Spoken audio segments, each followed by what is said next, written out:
सदाशिवसमारम्भां शङ्कराचार्यमध्यमाम् अस्मदाचार्यपर्यन्तं वन्दे गुरुपरम्पराम्.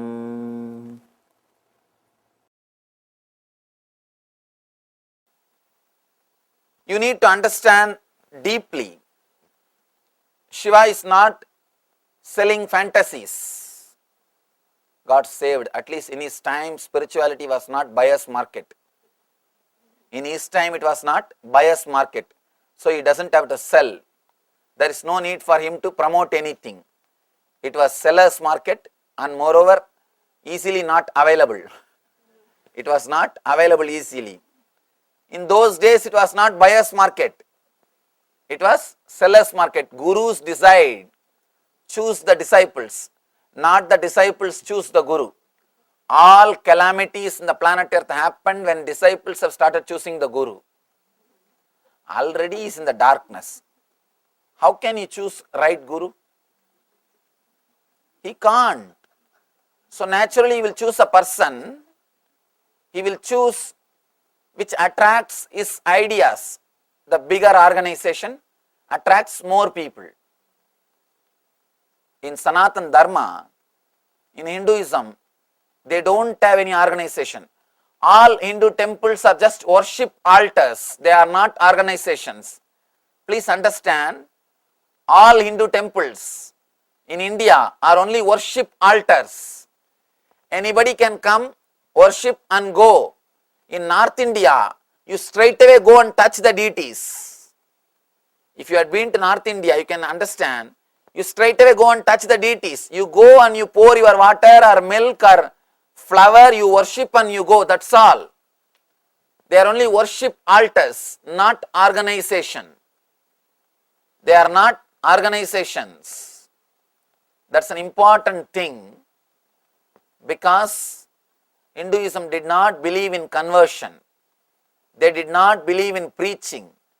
It was seller's market, not buyer's market. The truth, all these truths are so pure because they do not have to convince anybody. It is not written out of the consciousness which is caught in fear or greed.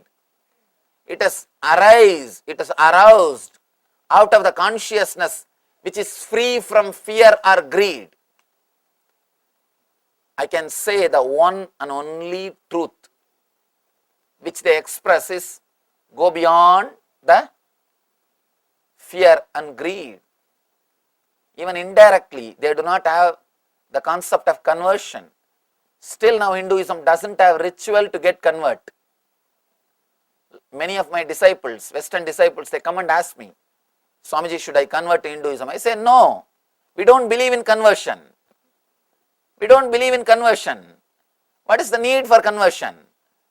All this is the inner science. You see, just because you start working on some science, do you need to convert your religion? No. It's the inner science. It's a technology. If you feel like working with this technology, work with it. That's all. There is no need for conversion because we don't believe in political numbers. We don't believe in political numbers. We don't believe in conversion. It is pure inner science. Whoever wants to work with it, they can work with it. That's all. We don't even have a ritual to convert. Even if you want to get converted, there is no ritual.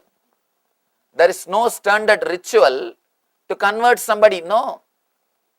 Throughout Hinduism, you don't have. Even when kids are taken birth, they are only given a mantra. They are not given any beliefs.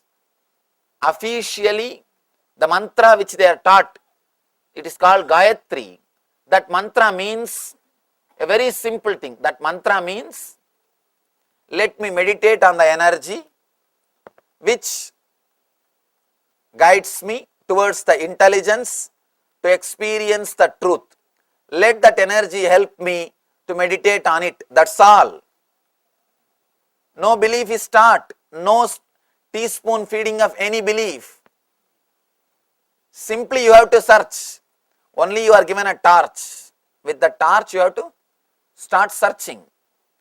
These techniques are offered by the masters who do not have to sell themselves or their techniques. That is why they are so pure, so beautiful, and straight away effective. Straight away effective. He doesn't have to convince anybody. He shares it only with the people who are in tune with him.